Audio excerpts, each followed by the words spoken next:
Boa noite. No Globo Repórter de hoje, você vai conhecer um Nordeste diferente. Uma terra de muita água, clima frio e uma neblina que encobre cenários espetaculares. Cachoeiras, fazendas que só produzem flores e a maior plantação de rosas do país.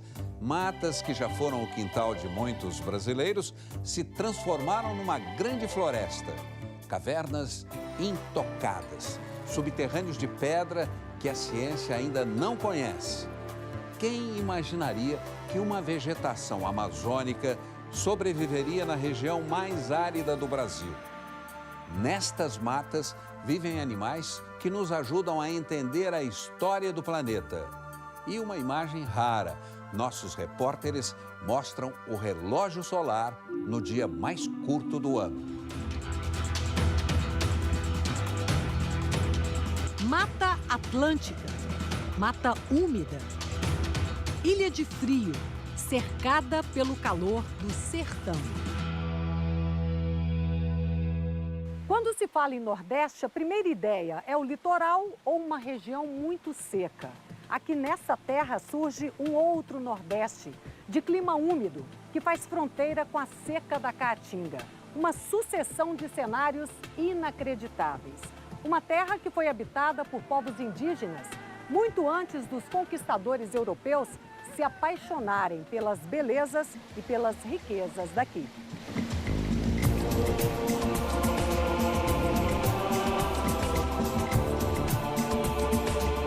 Serra Grande ou Serra da Ibiapaba.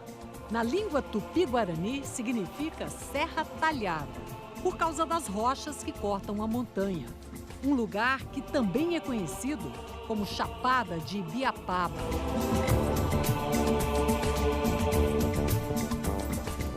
Aqui fica o Parque Nacional de Ubajara. A área do parque era de 563 hectares, mas em 2002 foi ampliada para 6.288 hectares. Foi ampliada, mas está longe de ser regularizada. E os antigos moradores, sem indenização pelas terras, continuam fazendo do parque a sua casa, o seu quintal. Oi, dona Tereza. Demoramos muito para chegar. Que almoço é esse? Tá quase uma janta. Tudo bem? Prazer, Lília. Tudo bem? É meu. Seu Raimundo. Tá chegando aqui o dono da casa. É isso. Oi, seu Raimundo. Tudo bom? Prazer, Lília. Só nós dois nessa quebrada aqui. E qual que é a vantagem de morar aqui? A vantagem que eu acho de morar aqui é porque aqui é calmo. É tranquilo, Muito né? tranquilo. Aqui você pode sair, pode deixar tudo aí. Você pode deixar chega, qualquer tá do uma mesmo coisa jeito. aqui no meio desse terreno. Não Pode tem quem rouba passar nada. 3 dias, 4, quando chega tá tudo do mesmo Mesmo. jeito.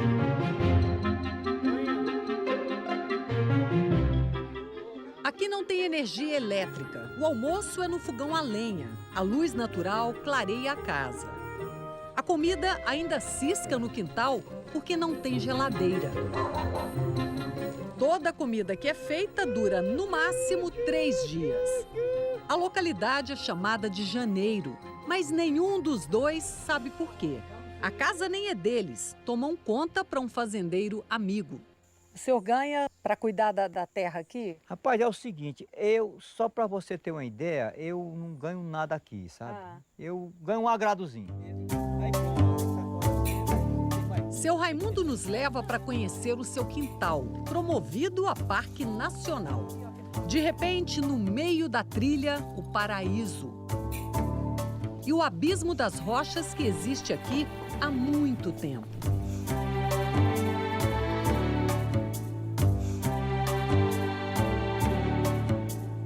A Chapada da Ibiapaba fica a pouco mais de 4 horas de viagem de Fortaleza.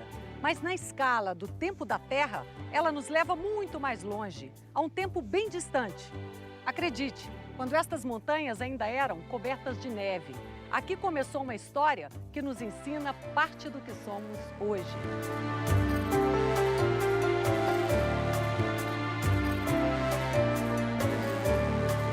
Difícil de imaginar que há 10 mil anos aqui na era glacial nós tínhamos temperatura a menos, né? de 10 graus aqui nessa nossa região. Nós temos a Gruta do Urso Fóssil, que lá foi encontrado o crânio fossilizado de um urso, que hoje só tem na Cordilheira dos Andes esse exemplar de animal parecido com ele. Sebastião é técnico ambiental e hoje é nosso guia. Essa é uma parte nova do Parque Ubajara e a presença de um guia é fundamental. Apesar de ser um parque nacional, ainda faltam recursos para sinalização e cercas de proteção. Seu Raimundo vai improvisando o caminho para nos levar a outro lugar muito especial, os Paredões de Janeiro. Esse lugar serve de passagem desde o tempo em que tribos indígenas se escondiam do invasor europeu. Às vezes com a cachoeira sobre suas cabeças. Um lugar perigoso para se esconder. O quintal de seu Raimundo sempre foi um desafio para aventureiros.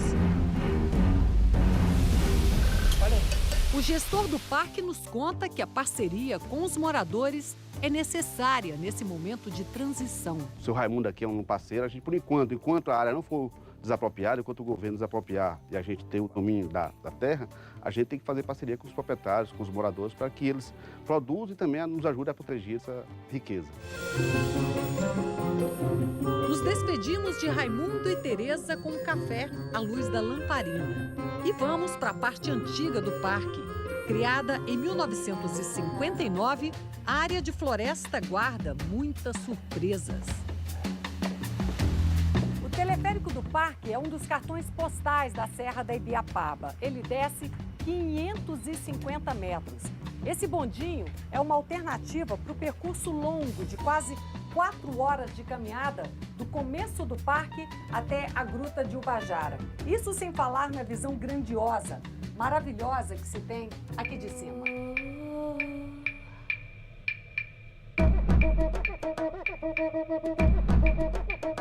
O bondinho está em processo de reforma e serve temporariamente somente a funcionários do parque e pesquisadores.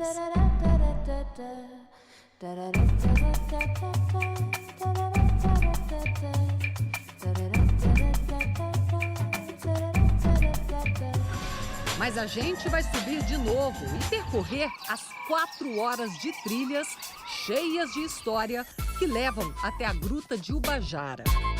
Nesta parte do parque, todos os moradores já saíram. Seu Fernando Tadeu, um dos guias mais antigos do parque, nos mostra que o que os moradores plantavam ainda é encontrado no meio da floresta. Aqui era cultivado o café, a pimenta do reino. E ainda tem, ó. E ainda tem. Olha aqui, café de sombra, Café né? de sombra.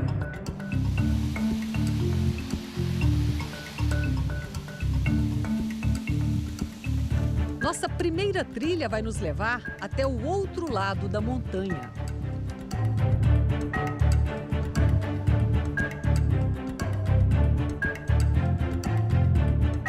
Depois de 2 horas, essa é a visão que temos. O mirante onde estávamos lá do outro lado. E aqui, deste lado, a água da cachoeira do Cafundó despencando no abismo.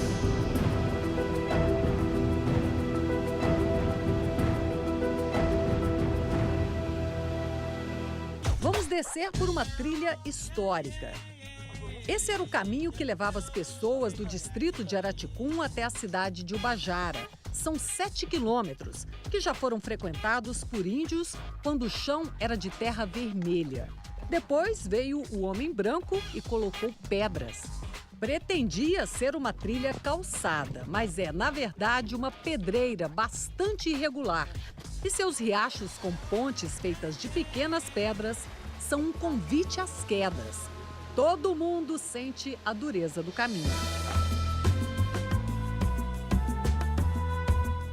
A trilha é a única alternativa de fugir dos 60 quilômetros de rodovia que ligam o distrito de Araticum à cidade de Ubajara.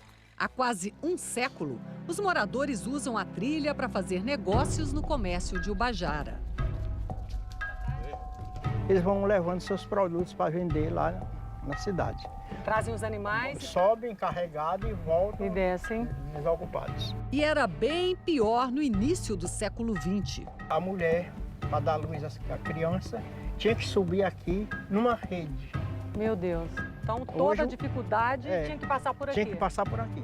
Meu Deus. Tanto a parte comercial como a parte emergencial, podemos dizer assim, toda era por aqui. Chegamos! E finalmente a Gruta de Ubajara. Até lá pela década de 1950, os arredores aqui da gruta eram habitados e os moradores faziam celebrações religiosas aqui dentro da Ubajara. E cada vez que eles vinham, eles deixavam inscrições aqui na pedra. Olha só, 1952, 1948, 1934. Essa entrada está toda pichada, mas a caverna está bem mais conservada.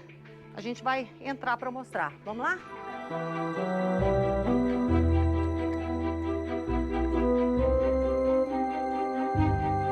O geólogo César Veríssimo é o desbravador do parque. É ele quem descobre novas grutas por aqui. Esse primeiro contato é arriscado, entrar numa caverna, num buraco desse, onde ninguém nunca entrou antes?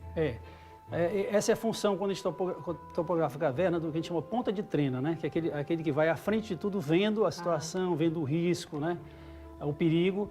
E sempre é perigoso. A própria Gruta de Ubajara, no trecho dela onde corre água ainda, que é o Riacho Mucuripe, em período de chuva enche muito rápido. Então, se não vê alguém fora visualizando uma chuva eventual que caia muito rápido, você pode ter uma subida grande do nível de água e aí pode ficar aprisionado em algum canto sem poder sair durante essa chuva torrencial.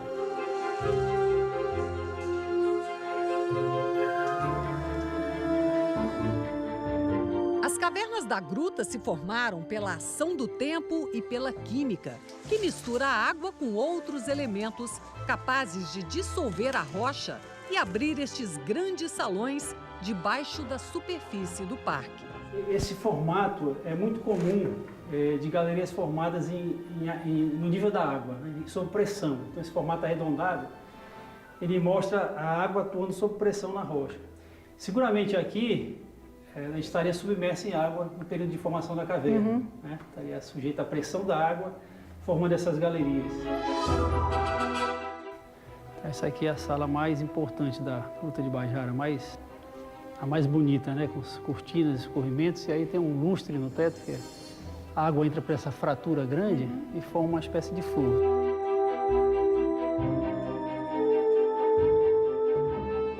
A gruta também já teve seus donos. Em Araticum conhecemos Dona Alcira, que nos conta que o seu pai era o dono do lugar, antes de se transformar em parque nacional.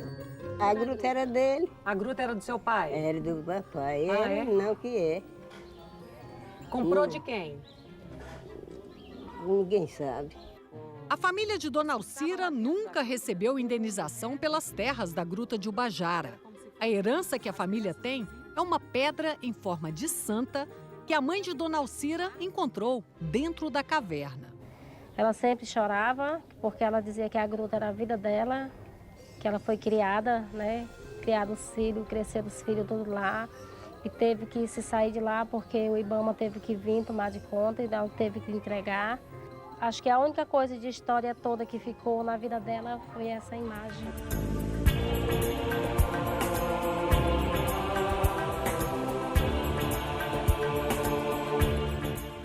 Araticum é uma pequena cidade que tem muitos ex-moradores do parque. Ela é cercada por rochas cheias de mistério e tem pessoas que ainda esperam a recompensa por ter deixado o paraíso.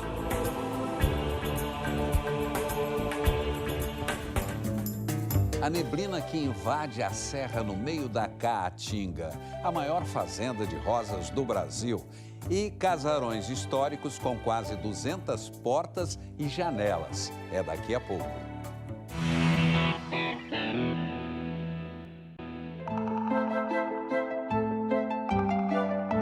A neblina atravessa a serra de Ibiapaba quando a noite cai. Os moradores aqui de Viçosa do Ceará já estão acostumados. Durante o inverno, quase todo dia, a cidade amanhece encoberta por uma névoa. Esse é o resultado da umidade aqui na Serra Cearense.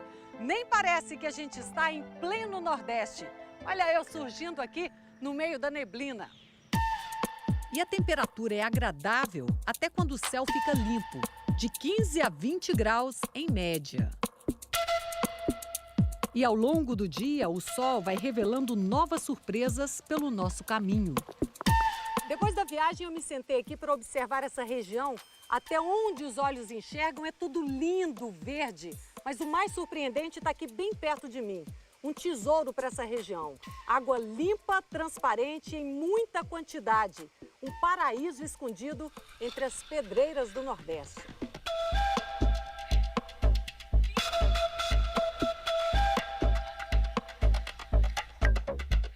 A água que brota da terra é a riqueza que atrai os novos conquistadores da região.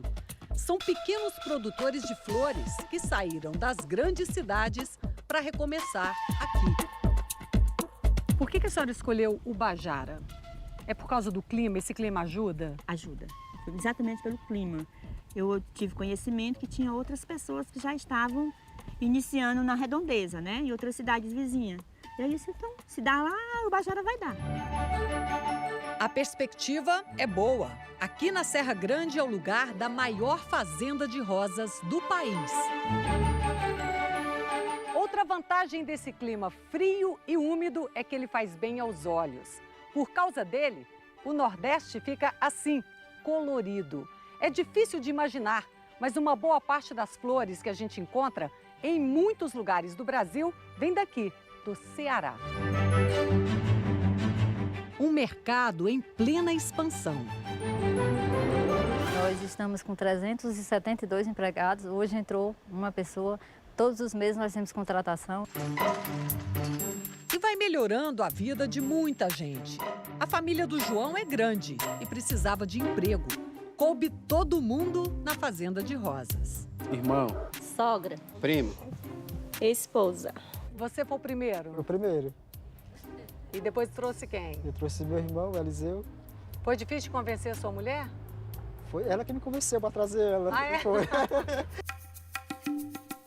Foi olhando para a terra que João viu brotar uma nova vontade, a de voltar para a escola. Na faculdade, você tem vontade de fazer o quê? A agronomia também, né? É bom que você começa a estudar e leva todo mundo de volta para a escola. A escola, né? Quando vier todo mundo formado, né? Nós temos muitos funcionários também que estão estudando, né? Estão projetando essa melhora no futuro. Ajudar a produzir essa beleza colorida também fez o povo daqui se esquecer de um passado triste. Eu paro para pensar, quando eu estou comendo uma comida melhor, né? Eu fico pensando, já passei tanta coisa, né? Aí às vezes dá até vontade, né? Às vezes de chorar, porque hoje eu posso, né, dar o melhor para meus filhos, né? Lourdes e o marido viviam do que plantavam no quintal. Com o trabalho dela nas fazendas das flores, viram a renda da família multiplicar e puderam investir na plantação caseira. Quantos pés de couve você tinha? Rapaz, eu tinha 6 pés de couve. 6? 6 pés de couve. E agora? Hoje multipliquei para 2.000 pés de couve. Olha que beleza. Tem um giló aqui gigante, né? Nunca tinha visto um giló desse tamanho, gente. E nem eu também nunca tinha visto. Não, viu? né? Nessa terra tão especial, as conquistas individuais se juntam à história dos primeiros homens que desafiaram a geografia para chegar até aqui.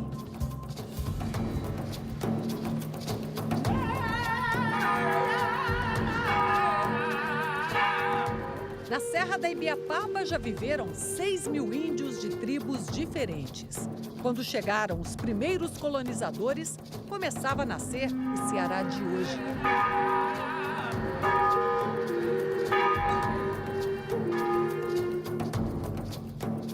Ibiapaba ela é a placenta de onde a nossa civilização se formou, se gerou, onde, a partir do choque de povos primitivos, né, com os colonos europeus, onde nasceu esse homem típico, né, da região. Agora, essa geografia também dificultava um pouco o acesso desses colonizadores, né? Perfeitamente.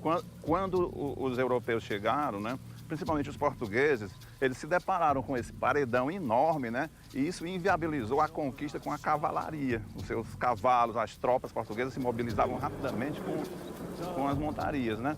E não podendo subir e sair, os índios usavam como refúgio, como estratégia. Os nativos da terra Brasilis, o primeiro nome encontrado em mapas dos séculos 16 e 17, usaram a geografia a seu favor. Foram muitos os conquistadores, holandeses, franceses e, finalmente, os portugueses. O motivo da vitória portuguesa? A cruz dos jesuítas. Os jesuítas chegaram à Serra Cearense no século 17. Aqui foram recebidos pela tribo dos Tabajaras. Durante muitos anos, indígenas e brancos alternaram guerra e paz. Por conta dessas batalhas, a coroa portuguesa levou quase um século para fundar a aldeia de Biapaba, a primeira delas, que hoje se chama Viçosa do Ceará.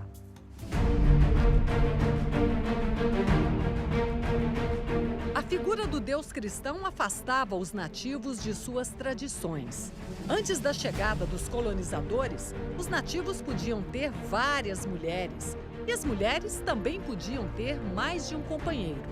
Muitos outros costumes cederam ao modelo europeu do pecado e da vergonha de ser considerado um selvagem. E o trabalho deles foi justamente esse, de pacificar, de tornar pacífica essa relação entre as tribos e as missões jesuítas. E também para iniciar o que a gente chama hoje de bons costumes. Os indígenas se deparavam com uma nova ordem social. Por conta do preconceito que se construiu em cima do índio. O que era o índio? O não civilizado, o bárbaro. O índio, ele estava num patamar quase que de um animal na época, né?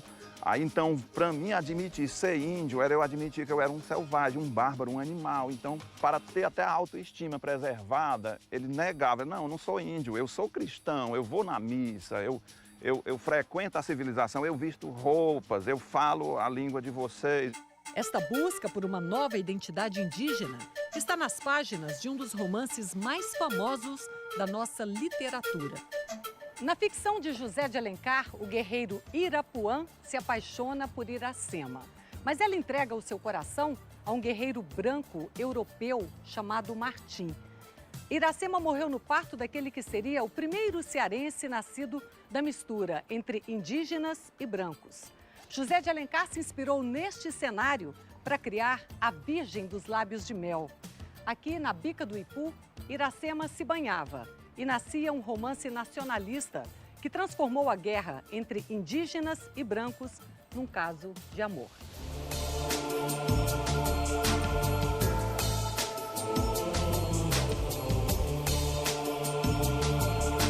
Um dos motivos principais do sucesso da colonização portuguesa foi assim que eles decidiram se miscigenar racialmente com os indígenas, né? Eles se uniam às mulheres índias, né, os colonos portugueses, e a partir daí os índios tinham uma visão assim de que eles eram irmãos e tal, e não eram inimigos e etc. E a história de tantos povos que ocuparam essa área está escrita nos rostos e nos traços da população. A família da Maria, que mostra bem essa mistura de povos aqui, né, em Viçosa do Ceará. Muita gente que veio para cá para formar essa cidade acabou deixando esses traços. Olha aqui, ela se parece bem com uma indígena, né? Por que você tem essa semelhança com a indígena? Eu tenho da parte do meu pai. O meu pai, que era filho de índio, que já veio da geração passada dele, que a mãe dele também era filho de índio. Aí ficou assim, assim. Ela tem um olho puxadinho. Olho puxadinho. Mas também tem um olho meio claro. Meio claro. Que é a do outro parte lado. da minha mãe. E a sua mãe é descendente de francês. E você que teve um filho, o Cauã, que tem os olhos bem verdes, que vem dessa mistura aí, né, Maria? Dessa mistura de raças. A arquitetura de Viçosa do Ceará também conta os costumes da burguesia da época e que ajudou a formar essa sociedade. São 72 casarões, tombados, que preservam muito da história da cidade. A gente vai entrar agora numa das mais antigas, de 1850, da família Pinho Pessoa. Oi, tudo bem? Prazer.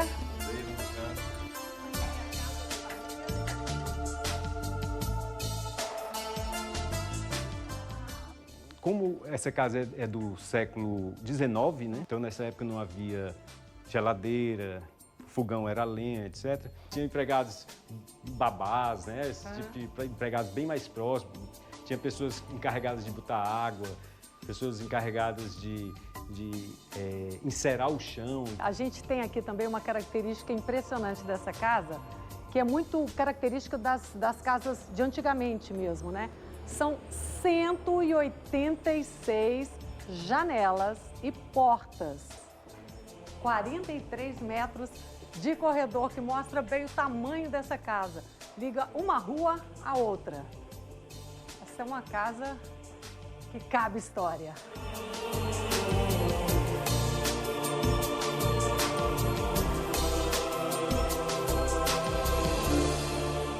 Sete cidades de pedra.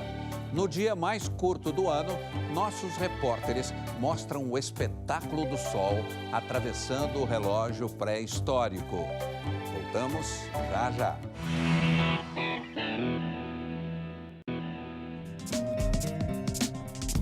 Nesse Nordeste de tantas belezas, o cenário continua lindo em direção ao Piauí.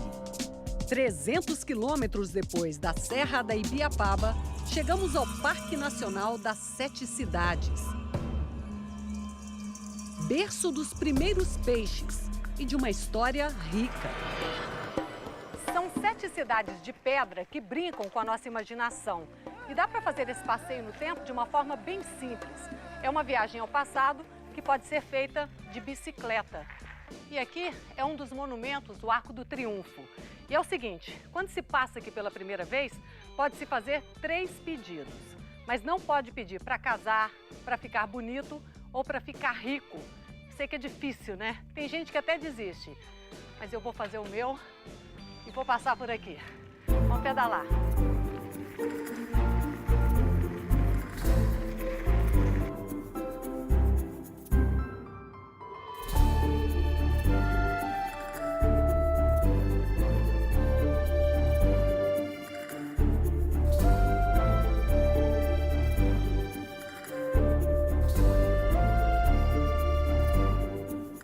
O formato das rochas lembra figuras humanas.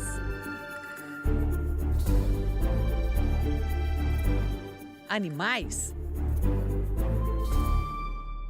Mas a leitura dos geólogos é outra. As informações sobre o clima, sobre as mudanças na vida, a própria paleontologia que mostra a evolução da vida, espécies que desapareceram, outras que surgiram, tudo isso está impresso nessas rochas, né? Estudos geológicos afirmam que a área do parque já esteve submersa num mar chamado de epicontinental. Os continentes ainda não eram separados. E aqui era uma espécie de um rio que sofria as influências das marés dos oceanos. Não existiam mamíferos, apenas insetos e peixes. Estamos no que seria o fundo de um mar de 400 milhões de anos atrás.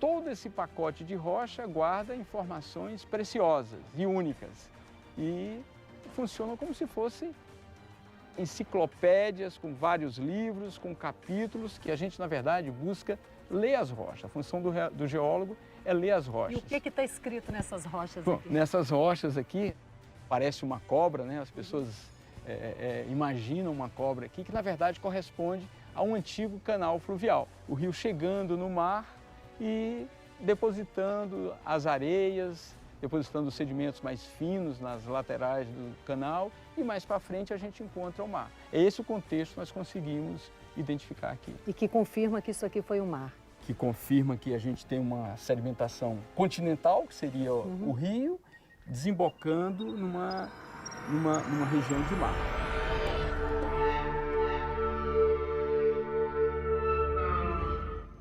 Nesse mesmo lugar, o homem também viveu sua saga pela sobrevivência.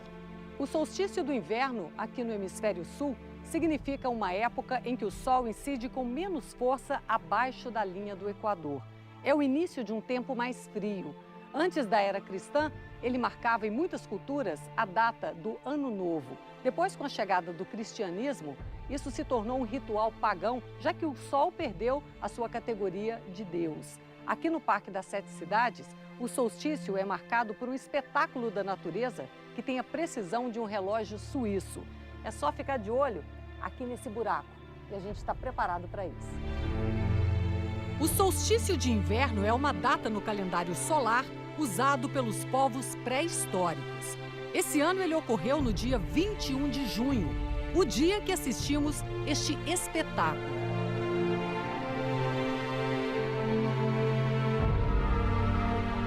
É a noite mais longa do ano e ficamos mais distantes do Sol aqui no Brasil, abaixo da linha do Equador.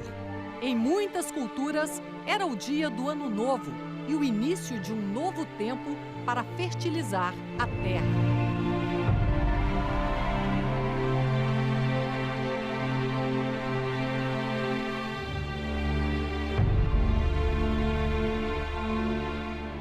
Essa inscrição, ela mostra que o homem pré-histórico, né, ele fez todo um estudo para se chegar ao dia de hoje, ao calendário solar, né? Então você vê que eles estudaram, então a gente vê que são as retas em direções diferentes e só uma reta toca o círculo que eles desenharam. Então o círculo para nós seria o furo, né? Que é o que forma o calendário. E a reta tocando poderia ser o dia de hoje. Esse é o único lugar onde tem esse tipo de inscrição? Esse tipo de inscrição só aqui. E dá para ver bem que quando o Sol entra, ele faz justamente isso aqui, né? Ele bem por esse buraco aqui, você né? vê que é até igual lá o furo, porque ele não passa dentro da cavidade, né? Ele sempre passa tocando na lateral, que é o que a gente acabou de ver. Uma outra data de Ano Novo, outros deuses. Aqui é o lugar onde o homem de hoje lê os recados deixados pelo homem do passado. Um dos mais antigos guias do parque transformou esse encontro em poesia. A tartaruga gigante, que na época ali era mar. As inscrições rupestres que estão por todo lugar, nem mesmo os estudiosos estão sabendo explicar. Foi feito por aquela gente querendo se comunicar.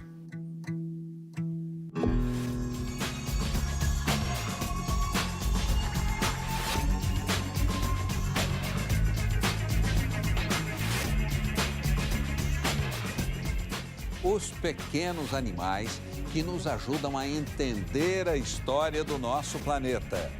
Voltamos já já.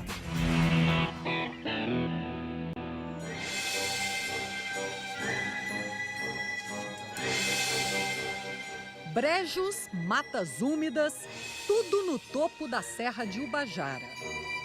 Mas como isso aconteceu numa terra tão seca?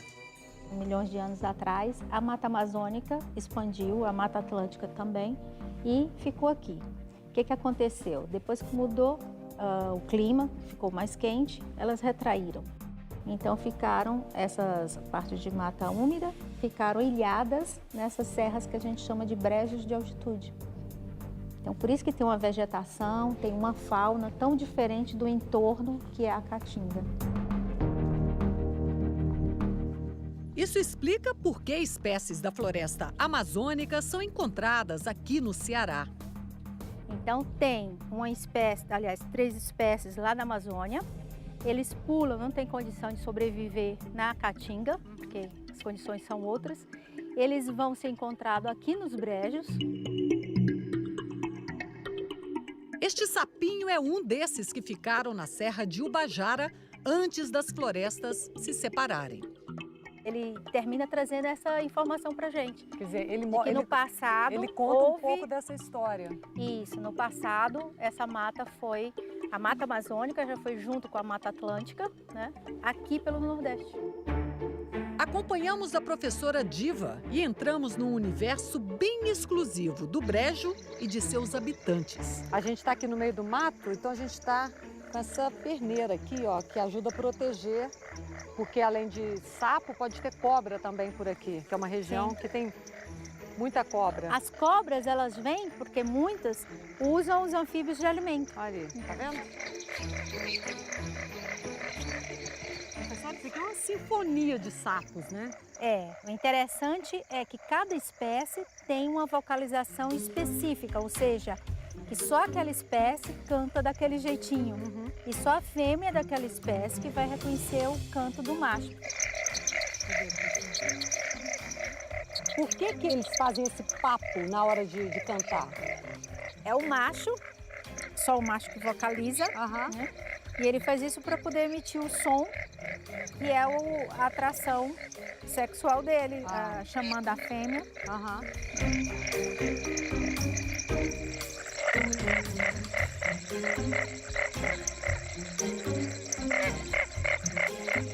A professora está contando aqui o que acontece depois do macho cantar tanto assim. O que acontece, professora?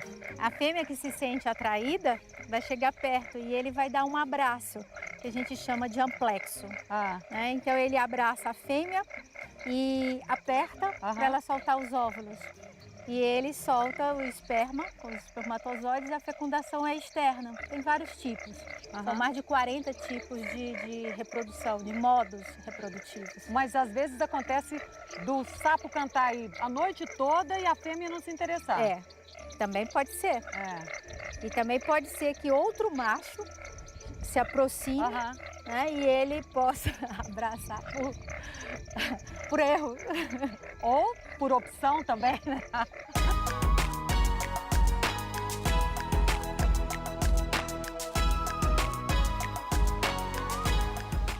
A professora Diva e o aluno Tiago colocam armadilhas no meio do Parque Nacional de Ubajara para recolher amostras do DNA das espécies encontradas aqui. A pesquisa que se faz hoje prende os animais só por alguns minutos e o corte é sem dor. Então a gente captura, olha, fotografa, tira amostra de material biológico e pode depois soltar o animal. Mas ela tá tranquila, né? Tá, ela gostou de você. Gostou? A gente vai arrumando amigos aqui pelo meio do mato. Às vezes, espécies de mamíferos caem nas armadilhas. Pegou um roedor aqui também. Aí ele vai colocar perto da árvore e ele vai subir, porque ele é arbóreo. Opa! Olha, eu te seguro no rabo.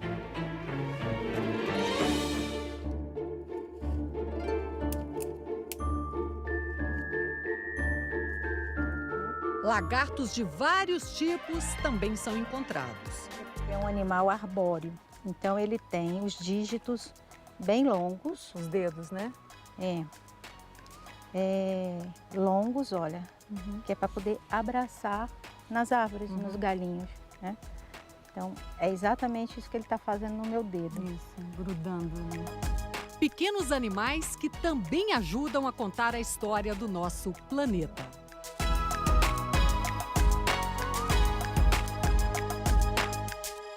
Fique a seguir com as notícias do Jornal da Globo. Um bom fim de semana e até sexta.